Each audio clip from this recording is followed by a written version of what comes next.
On a plusieurs viaducs qui sont célèbres au Nouveau-Brunswick, mais pas pour les bonnes raisons. Les camionneurs les surnomment même les ouvre-boîtes.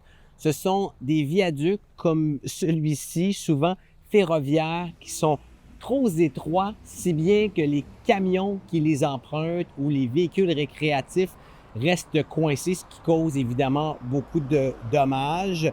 Donc, ici, tout juste derrière moi, le viaduc de Moncton sur la rue Main, il y a eu beaucoup d'accidents au cours des dernières années ici, mais également de plus en plus à Fredericton, où 2 camions en une semaine se sont coincés sous le pont cycliste Bill Thorpe. Et on se pose tous la même question, pourquoi ce type d'accident survient? Comment est-ce qu'on pourrait prévenir cela? Parce qu'il y a pourtant de l'affichage qui avertit l'étroitesse du pont.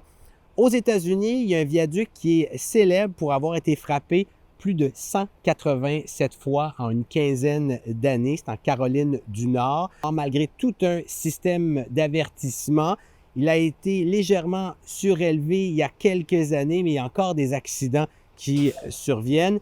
La solution la plus efficace, bien entendu, c'est d'élargir l'espace, mais c'est pas mal plus facile à dire qu'à faire parce que souvent, c'est impossible de surélever le chemin de fer qui est au-dessus ou encore de creuser la voie puisqu'il y a des tuyaux souterrains.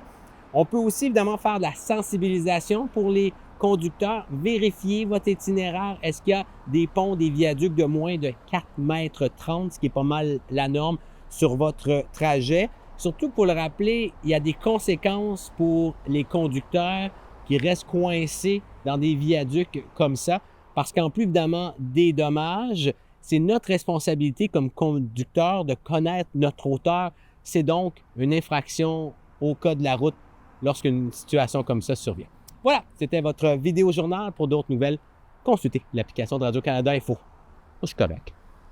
Wow, ça passe. Moi, je pense que ça passe.